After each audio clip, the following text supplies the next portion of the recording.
Alright, Assalamualaikum warahmatullahi wabarakatuh. Welcome to our podcast, Digital Forensic in Practice, Perspective from the Front Line.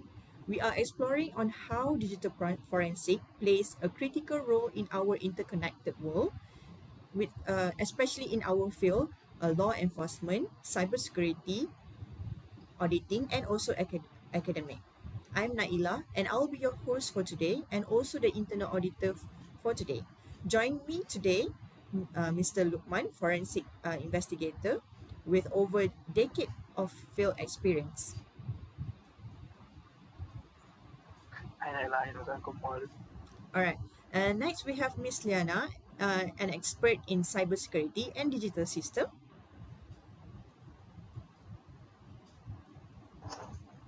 Hi, glad to be here. All right. And also we have Miss Nur Wahida, a professional auditor from focusing on fraud and compliance. Hi, Naina. Thank you for inviting me. And we also have Miss Nur Adawiya, our researcher who studies digital crime and governance and forensic readiness. Hi, Naila. Thank you. Also, nice to meet everyone. All right, let's begin with the basic. What are exactly the is digital forensic and what are the imaging issues? Maybe we can take a look on Mr.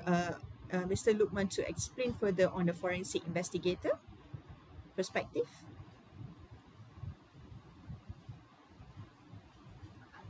Thank you, Naila. Digital forensics is the scientific field focused on identifying, preserving, analyzing, and presenting digital evidence in criminal, civil, or organizational investigations. It plays a vital role in uncovering evidence related to cyber crimes, fraud, and internal audit while supporting judicial and regulatory process. One of the major we face today is the complexity and large volume of data, the rise of cloud computing, mobile device, and Internet of Things or IoT technologies means that digital evidence is spread across various platforms and jurisdictions. This makes it harder to locate, collect, and analyze effectively. According to Martura Na and also Osarduin, traditional forensic methods often struggle to keep up with the scale of data and its complexity. Another issue is encryption and privacy protection.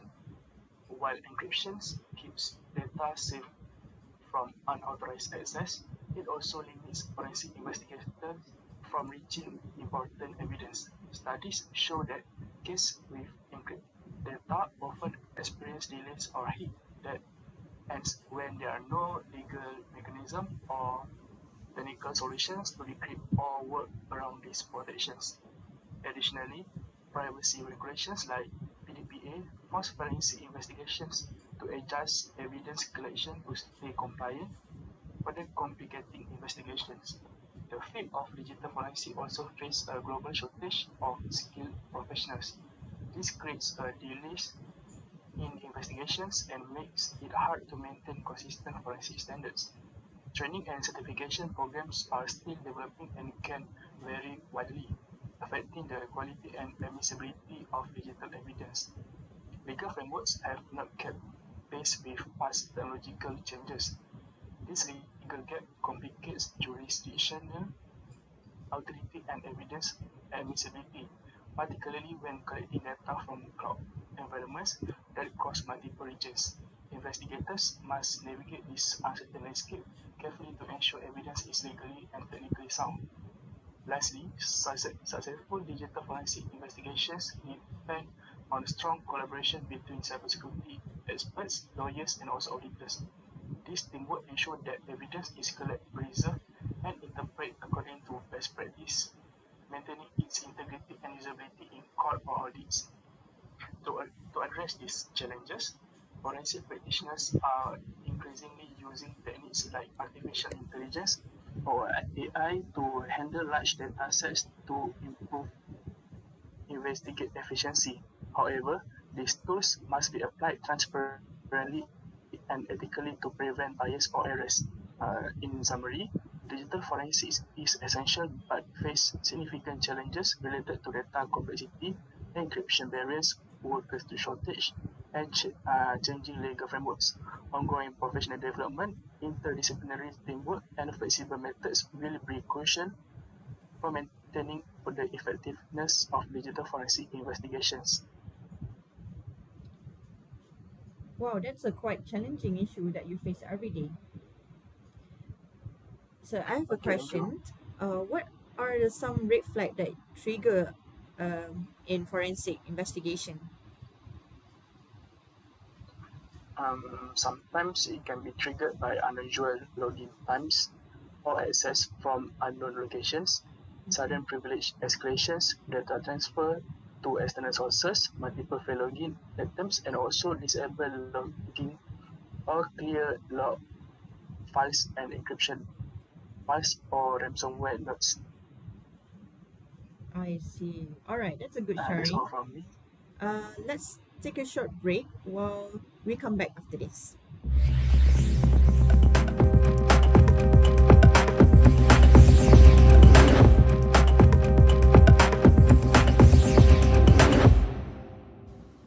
All right, welcome back to our podcast today. Let's hear from perspective of analysts. In your perspective view, Miss Liana, what are the development of digital forensic nowadays? Thank you, Naila. Due to the growing complexity of cyber threats and the quick development of technology, the area of digital forensics has made tremendous strides in recent years. There are some key developments such as integration of artificial intelligence, AI, emerging technologies, and also advanced forensic techniques. In terms of cybersecurity, the use of AI, particularly in digital forensics, has significantly altered the landscape.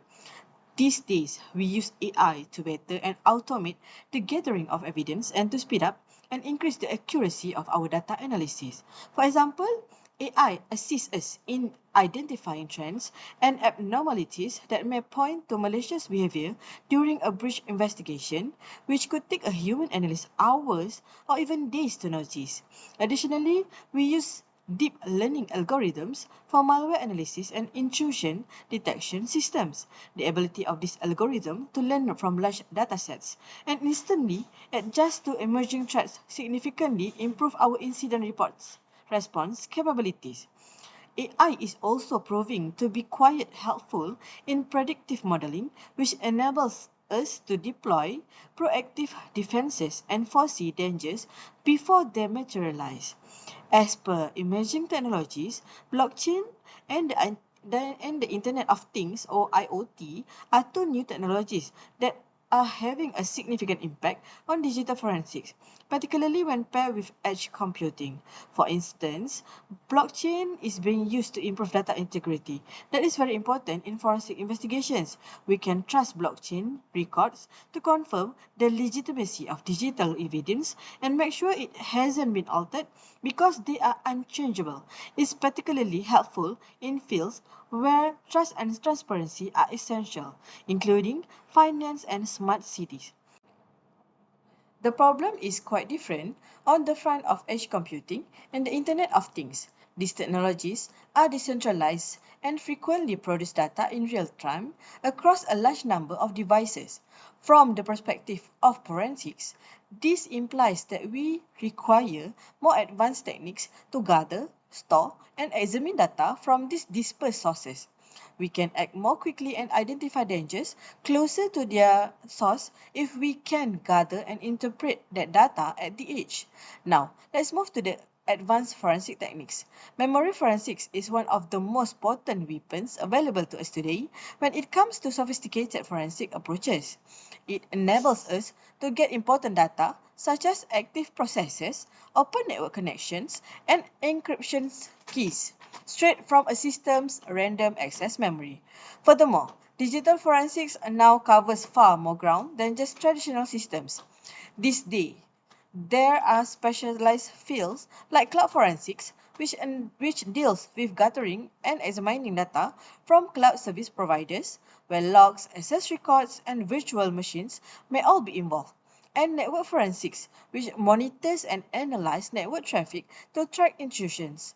Another emerging field is mobile forensics, particularly given the amount of private and sensitive information that is being kept on cell phones. As analysts, we must be adaptable and have the appropriate tools and methods to deal with each case successfully because each of these environments, memory, network, cloud, and mobile, has its own set of difficulties. Okay, thank you, Miss Liana. Looks like there are a few key development that we can see from a cybersecurity analyst perspective. I am sure that there must be some challenges and that you may face in cybersecurity analyst, right? Maybe you can also share with us some suggestion and your hope as this career still becoming one of the popular option for our graduates nowadays. For sure, Miss Naila. Everyone here, no matter what your role today, will face challenges whenever and wherever you are. As for me, as a cybersecurity analyst, today the sheer amount and complexity of data is one of the largest problems in digital forensics. Gathering and analyzing digital evidence is more difficult now than it was in the past due to sophisticated cyber attacks, cloud storage, and big data platforms. Terabytes of data across numerous platforms are now being examined, not just a few hard drives. We, therefore, want sophisticated tools and methods that can efficiently and precisely filter, analyze, and rank data, particularly in time sensitive investigations. A further significant obstacle is the ethical and legal aspect of the matter. As digital forensics develops, we must handle evidence with extreme caution, particularly in nations with stringent data privacy regulations. Critical issues include ensuring our reports are factual and admissible in court, adhering to procedural regulations, and upholding the chain of custody. Furthermore, we must always maintain our ethical compass. We shouldn't do anything just because we have access to particular data. Thus, the secret is striking a balance between the necessity for investigation and the obligations set forth by law and ethics. Not only is it important to catch bad actors, but it's also important to do it correctly. Collaboration and training are more crucial than ever to meet the increasing demands in digital forensics. By enhancing cooperation, platforms such as the National Repository of Digital Forensics Intelligence assist agencies in exchanging information and cutting back on backlog. Cyber range systems are also being used for practical training.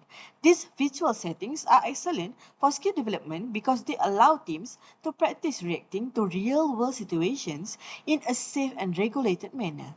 We are heading towards flexible, data driven studies using adaptable frameworks. Additionally, proactive forensics, such as real time threat monitoring, allows us to stay ahead of the curve rather than merely responding to occurrences. It all comes down to being more organized and efficient in a digital environment that is always evolving. That is how I would like to see our awareness and efforts towards digital forensic issues being implemented nowadays. All right, let's move to our auditor today. But before that, let's take a break.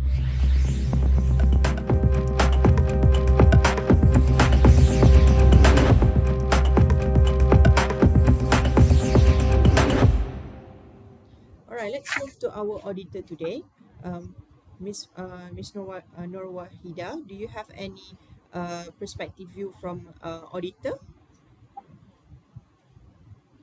All right, thank you, Naila. Okay, from an audit perspective, digital forensic is becoming an important things nowadays. Let me give you a real example. For example, imagine a case on fraud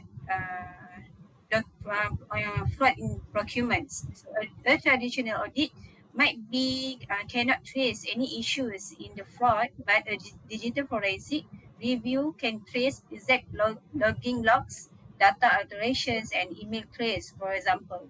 This threatens both evidence and internal control recommendations. But actually, to understand the relevance on the digital forensic and to auditing and financial system, and financial systems, it is essential to explore how these fields intersect each other. So integration of digital forensic in auditing might be by from enhancing the information systems audits on things. Let me see one by one. For example, by enhancing information system audit, the integration digital forensic into information systems is a crucial for it to ensure the data confidentiality, integrity, and availability in the financial sector. So this integration actually can help to address the gaps in tradition by in gathering the evidence techniques, thereby enhancing the reliability of audit evidence and mitigating risks related to internal control, weakness, fraud, and cyber threats. And then we go to the second one, as I said just now, the fraud detections. So the fraud detections, the competence of the auditors combined with the digital forensic can support significantly increase the detection in fraud. So this is particularly important to give the increasing use of digital equipment to conceal fraudulent activities. And then the forensic accounting actually includes digital forensics is vital for tracking corporate fraud. Forensic accountants, often seen as a SWAT teams of the financial world, provide investigative services that go beyond traditional auditing. So from this relationship, we also can see that it is important for auditors also to use the forensic software uh, to valid to validate automated verify the integrity of financial database. All this software is the outcome from the technological advancements, and it is relation to financial systems. So technological advancement and financial system can be related by these three factors: fintech and digital forensics. The emergence of financial technologies, fintech has introduced new avenues for financial transactions, which criminals exploit for fraud, extortions, and money laundering. And then the blockchain technology offers characteristics such as immutability, verifiability, and also authentication, which are beneficial for financial forensics. Look at cybersecurity in financial networks. So this is as electronic financial transaction increase, so do cyber attacks and security incidents. So applying digital forensic technology is essential for responding to these incidents and to ensure the security of financial networks. So I give you an example. For example, in Malaysia, the Auditor General Office itself also has started their auditing works by integrating the forensic techniques also into the certain audits. So, however, of course, there is a limitations in their works. For example, the training gaps, the lack of forensic ready environments, and also the budget constraints. So this is a limitation for them to do the audit works in also the forensic techniques. So in my opinion, the auditors itself, the profession as an auditor must evolve, not just with new tools, but also with new mindsets. Okay, back to you, Naila. Right, thank you, Ms. Nowaida. I can conclude that become an auditor today, you also need to be creative and in advance to solving the problems. So, how does the digital forensic complement the traditional audit procedure, Ms. Wahida?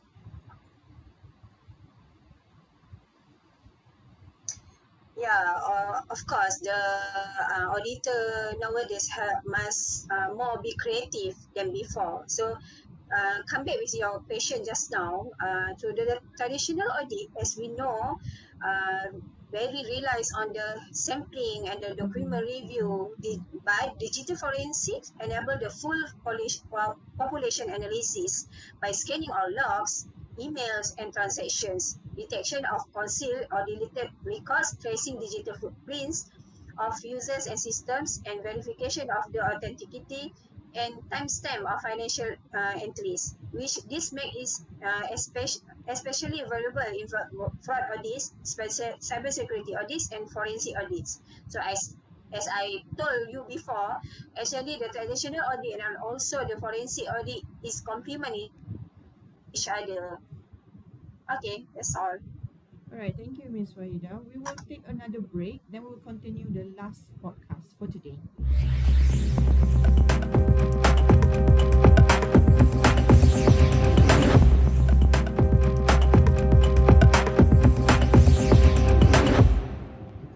All right, welcome back to our podcast today. All right, everyone, let's give a focus on our researcher.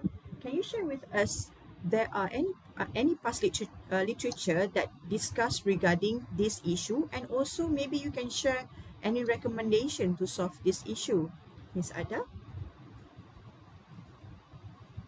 Thank you, Naila. Okay, let's have a look at the four strategies that we can, in terms of building stronger forensic capabilities. Okay, first, we need to build this forensic capacity through the academic modules and the continuing professional development CPD courses. So this initiative is actually essential, for the developing a deep-rooted understanding of forensic practices and procedures. It's also offering this structured education and training that will help the professional to stay ahead in the evolving field, equipping them with the necessary tools and knowledge, to tackle these real-world forensic challenges. So it's about the continuously improving expertise, both in the classroom as well as in the practice. So I think the second strategy that we can look into is in terms of the establishing this standard operating procedure (SOP), for the evidence collection in audit and also the compliance department. So this is actually provide this consistent framework for handling this evidence, also ensuring that that is collected, preserved, and also analyzed correctly. So this consistency is actually a safeguard, for the integrity on the evidence, ensuring that it can be stand up to the scrutiny of the legal, also the regulatory setting. So we must have this clear, documented procedure that's vital for maintaining the accuracy as well as the compliance. So I think the next strategy that we can also look into is the collaboration, the collaboration across the discipline within the audit, IT, legal, also the cybersecurity. So what we need to consider actually it's very important to have this collaboration across the multiple discipline. So because the complex forensic is actually often involve the overlapping technical, also the legal aspects. So making collaboration is key is something very important. So by working together, all these professionals can share their expertise, integrate their skill, also tackle the problems from the multiple angles. So I think the last point that I also want to share here is about this investment in terms of automation, especially in the open source tools for smaller organization. So I think this is to also enhance these forensic practices. So I think for the small organization, I often face this resources constraint. So I think by utilizing this cost-effective, open source tool, they also can playing a big role in terms of how they actually we can help the small organization, helping them in terms of them having this tool for the automation.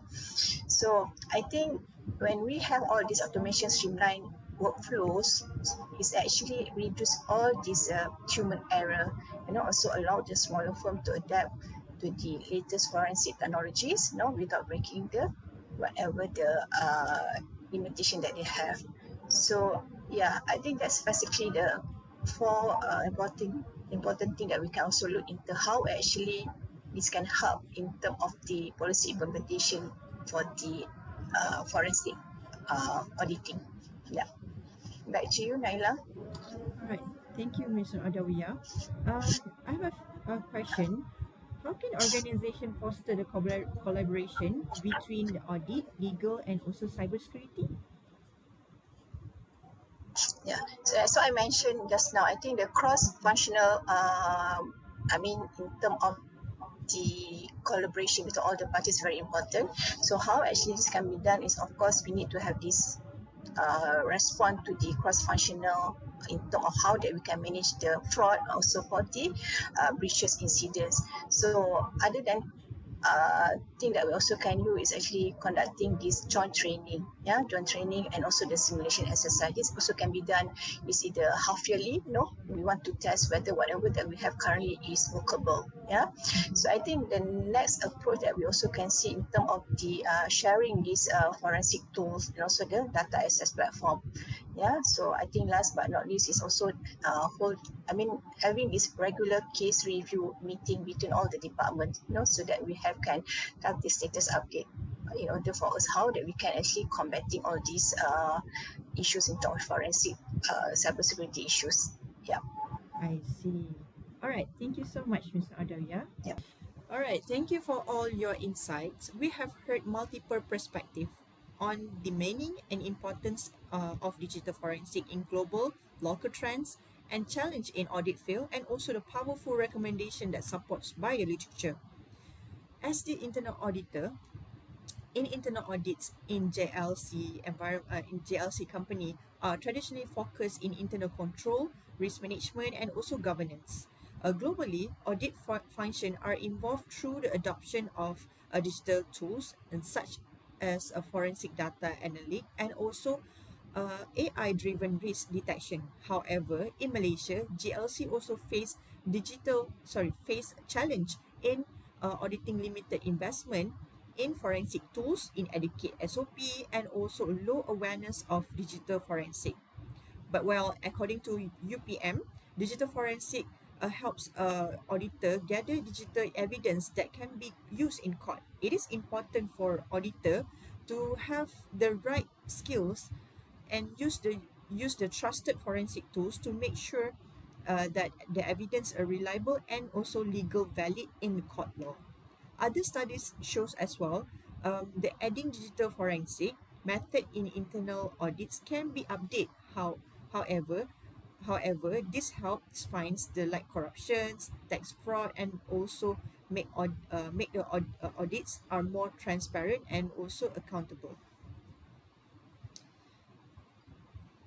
To our listener, whether you are an auditor, IT specialist, a student, or policymaker, we hope that this conversation inspire you to learn more and consider how digital forensic fits to your work life. If you are enjoyed this episode, please follow us more discussion on fraud prevention and also forensic innovation and digital governance. Until next time, thank you and stay safe.